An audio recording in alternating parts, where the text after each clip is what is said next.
So for today's video, I will be demonstrating on how to properly assess the thorax and lungs. So I will need to gather the equipment such as the gloves, the stethoscope, and the mask.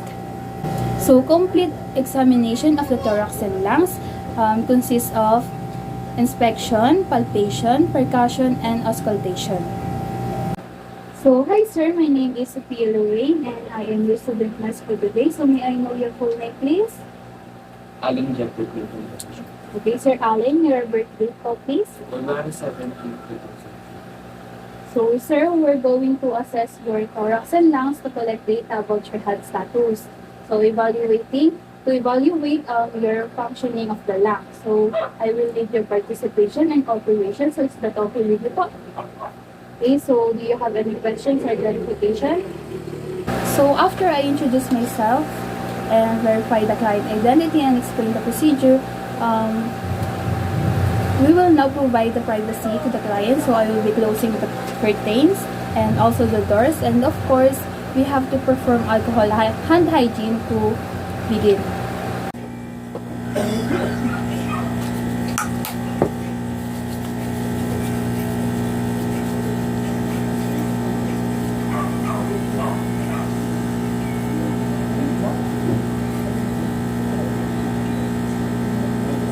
Sir, before we begin, you can take your shirt off na po. Okay.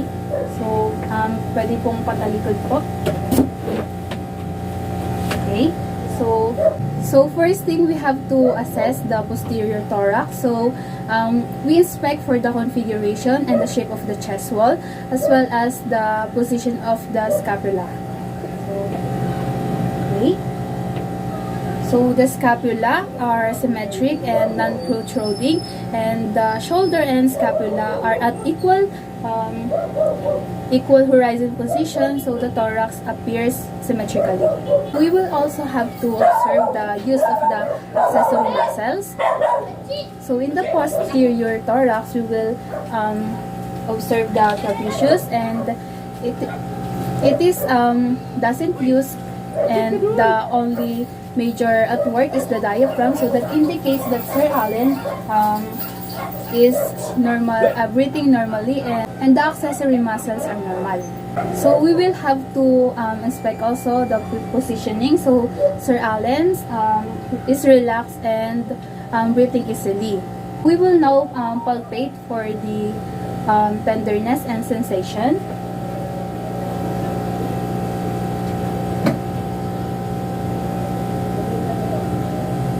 So, wala naman pong pain, sir? Wala. Oh. So, no tenderness and no pain, as the client says. No unusual sensations. So, no lesions then, and no masses are present. As I also palpate the phlebitus, it is symmetric and easily identified in the upper region of the lungs. So we will move on to the assess the chest expansion. Sorry. So, sir, can you huminga po ng malalim?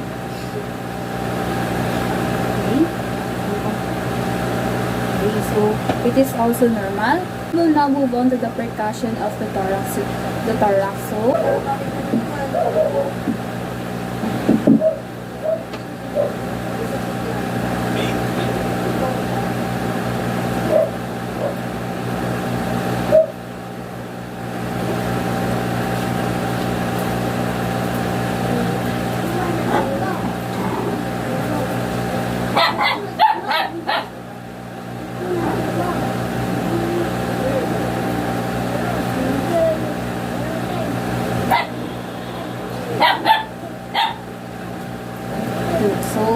So as I percuss for tone, the tones are the resonance and the flatness, which is good po.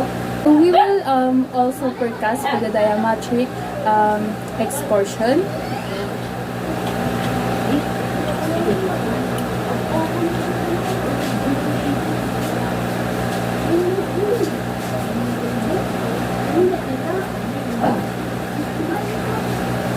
As I percuss for the extortion, it is resonant over the lungs, and dull naman po over the diaphragm. We will also have to auscultate for the breath sound. So, allow me to touch the posterior back. Ano po malalim?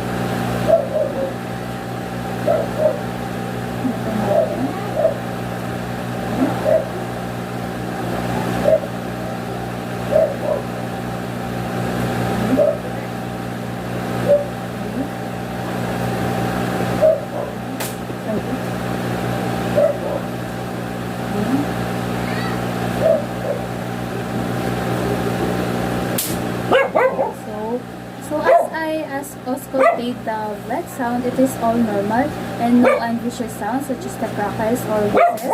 And we will now proceed to the voice sound. So, sir, can you say 39? 39? 13. Okay, sir. I go. 13. 39 po left. 13. 13. So, for B naman po. 13. So, letter E naman po. E. Wait lang ha. So, go po. E. E. E. E. Okay. So for boconphony of the voice sounds, it is soft, muffled, and indistinct. For the egophony, the voice transmission is muffled and soft, and the E is distinguishable. So for the whispered, the voice transmission is very faint and muffled. We're done assessing the posterior thorax. We will now proceed to the anterior thorax. So, sir, pwede na po kayo kumarap? So, thank you. So, we will now proceed to the assessing your front thorax or yung sa lungs niyo po.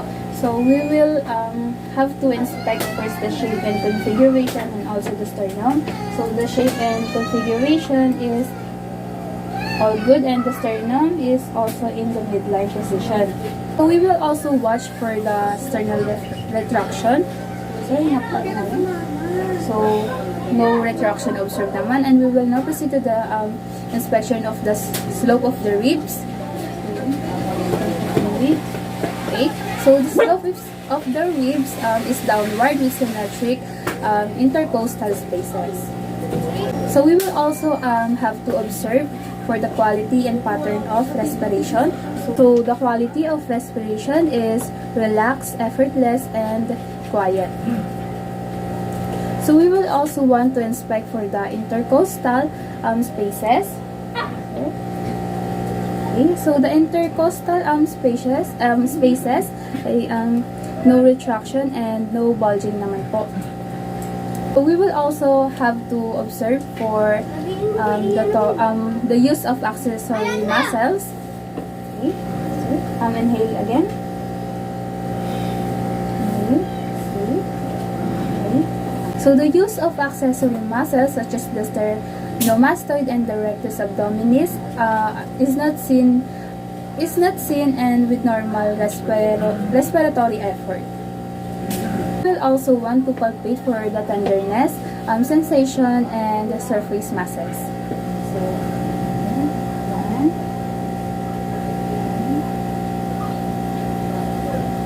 Okay, so may masakit din ba nung pinapalpate ko? Okay. Okay. So, no tenderness or pain as I palpated all over the lungs, and so also no crepitus is palpated. So, no unusual surface muscles or lesions also are palpated. We want also to palpate the anterior chest expansion. So, for that, hinga po malalim. Okay. So, we will now proceed to the percussion, and first for the tone. So,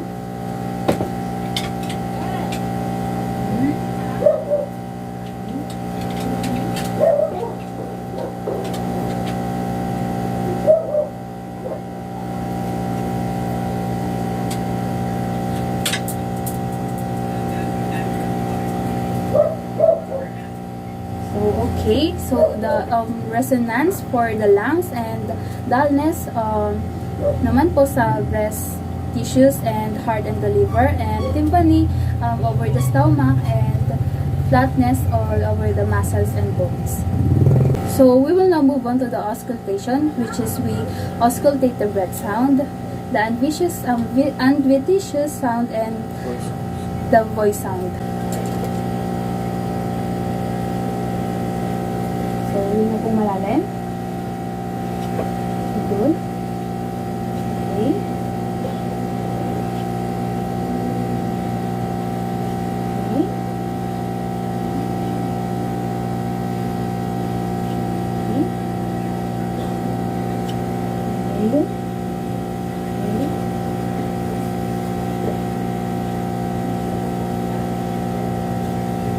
So as I auscultated it, it is normal red sound and low adventitious sounds such as the crackles and wheezes.